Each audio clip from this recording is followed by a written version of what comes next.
பொய்கையாழ்வார் 2 பாசுரங்களால் திருக்கோவலூர் எம்பெருமானை நேராக குறிப்பிட்டு மங்களாசாசனம் செய்துள்ளார். வேங்கடமும் விண்ணகரமும் வெக்காவும் அக்காத பூங்கிடங்கில் நீல்கோவல் பொன்னகரும் 4 நின்றான் இருந்தான் கிடந்தான் நடந்தானே என்றால் கெடுமாம் இடர். எம்பெருமான் திருவேங்கடத்தில் நின்றான், ஸ்ரீவைகுண்டத்தில் இருந்தான், திருவெக்காவில் பள்ளி கொண்டான். எப்போதும் பூக்களுள்ள அகழிகள் சூழ்ந்த திருக்கோவலூரில் நடந்தான். இச்செயல்களை கூறி துதித்தால் நாம் நிற்கும் பொழுதும் இருக்கும் பொழுதும் கிடக்கும் பொழுதும் நடக்கும் பொழுதும் செய்யும் பாவங்கள் கெடும். அடுத்து தன்னேராக கண்ட காட்சியை படம் பிடித்து காட்டுகிறார். நீயும் திருமகளும் நின்றாயால் குன்றெடுத்து பாயும் பனிமறைத்த பண்பாளா வாசல் கடைக்கழியோ உள்புகா காமர் பூங்கோவில் இடைக்கழியே பற்றி இனி. மலையை குடையாக பிடித்து மழை தடுத்த பண்பாளனே, அழகிய திருக்கோவலூரில் நீயும் பிராட்டியுமாய் வாசலுக்கு வெளியே போகாமலும் உள்ளே புகாமலும் இப்போதும் நின்று அருளிய தன்மைதான் என்னே. பூதத்தாழ்வார் இவரை ராமனாக பாடுகிறார். தமருள்ளம் தஞ்சை தலையரங்கம் தன்கால் தமருள்ளும் தன் பொறுப்பு வேளை தமருள்ளும் மாமல்லை கோவால் மதில் குடந்தை என்பரே வெள்ள எந்தைக்கு இடம். பக்தர்கள் நெஞ்சிலும் தஞ்சை மாமணி கோவில், தலை சிறந்த திருவரங்கம், திருத்தன்கால் ஆகிய இடங்களிலும் அடியார்கள் உகக்கும் திருமலை, திருப்பார்கடல், திருக்கடல் மல்லை, திருக்கோவலூர் மதில்களையுடைய திருக்குடந்தை ஆகிய திருத்தலங்களிலும் அம்பு எய்வதில் வல்ல எந்தை ராமன் எழுந்தருளியுள்ளார். பொய்கையாழ்வார் வையகம் தகலியா என்றும் பூதத்தாழ்வார் அன்பே தகலியா என்ற திருவிளக்கை ஏற்றியவுடன் பூதத்தாழ்வார் பிராட்டியையும் பெருமாளையும் கண்ட காட்சியை திருக்கண்டேன் பொன்மேனி கண்டேன் திகழும் அருக்கன் அணிநிறமும் கண்டேன் செருக்கிழரும் பொன்னாளி கண்டேன் புரிசங்கம் கை கண்டேன் என்னாளி வண்ணன்பால் இன்று. கடல் நிற பெருமாளுடன் திருவாகிய பெரிய பிராட்டியை கண்டு வணங்க பெற்றேன். பொன்னின் ஒளிவீசும் அழகிய திருமேனியை கண்டேன். இருவரின் சேர்த்தியால் இளவெயில் கலந்தாற்போல சூரியனின் அழகையும் ஒளியையும் கண்டேன். போரில் சீரியலும் பொன் சக்கரத்தை கண்டேன்.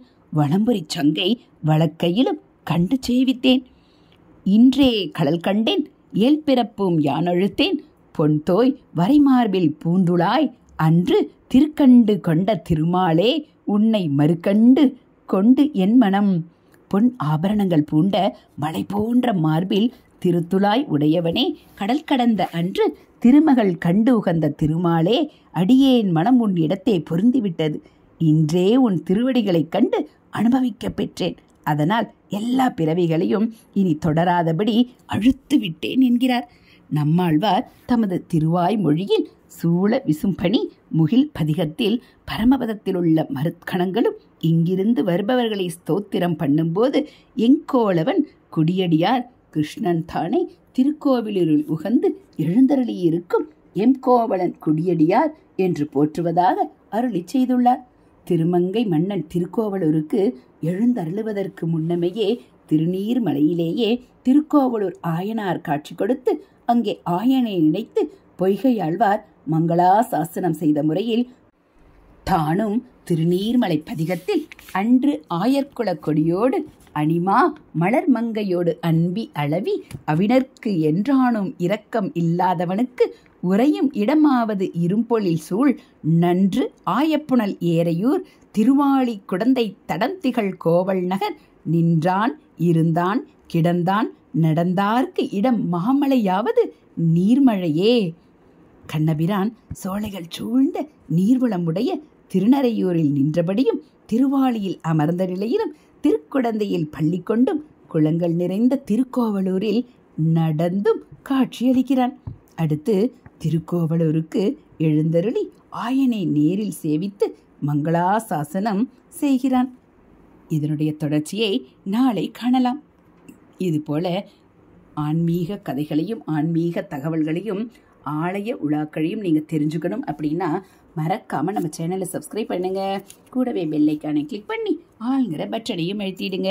அப்போ நம்ம சேனலில் வரக்கூடிய தெய்வத்தின் குரல் பகுதிகள், மகாபிரிவா மகிமை, மகாபிரிவா அருள்வாக்கு, ஆலய உலா, ஸ்லோகங்கள் எல்லாம் உங்களுக்கு உடனே நோட்டிஃபிகேஷனாக வந்துடும். நம்ம சேனலில் வரக்கூடிய ஆன்மீக விஷயங்கள் எல்லாம் உங்களுக்கு பிடிச்சிருந்தா ஒரு லைக்கும் கமெண்ட்டும் கொடுத்து உங்களுக்கு தெரிஞ்சவங்களுக்கும் ஷேர் பண்ணுங்கள். அது மட்டும் இல்லாமல் நம்ம சேனலோட பிளேலிஸ்ட்டில் தெய்வத்தின் குரல் முதல் பாகம், 2ஆம் பாகம், 3ஆம் பாகம், 4ஆம் பாகம், 5ஆம் பாகம் எல்லாம் இருக்குது. அதோட டெம்பிள் டூர் அப்படிங்கிறதும் நிறைய ஆலயங்களை சுற்றி அந்த ஆலயத்தினுடைய சிறப்புகள், தல புராணங்கள் எல்லாம் தெளிவாக கொடுத்துருக்கோம். அது இல்லாமல் மகாபெரிவா அருள்வாக்கு, மகாபெரிவா மகிமை, ஆன்மீக கதைகள், ஸ்லோகங்கள் எல்லாம் தனித்தனி எபிசோடாக இருக்குது. எல்லாமே போய் நம்ம சேனலோட பிளேலிஸ்ட்டில் போய் பாருங்கள். மறக்காமல் நம்ம சேனலை சப்ஸ்கிரைப் பண்ணுங்கள். வேறு ஏதேனும் தகவல்கள் உங்களுக்கு தேவையாக இருந்தால் மறக்காமல் கமெண்ட் பண்ணுங்கள். அதையும் நாங்கள் தர்றதுக்கு முயற்சிக்கிறோம். தேங்க்யூ.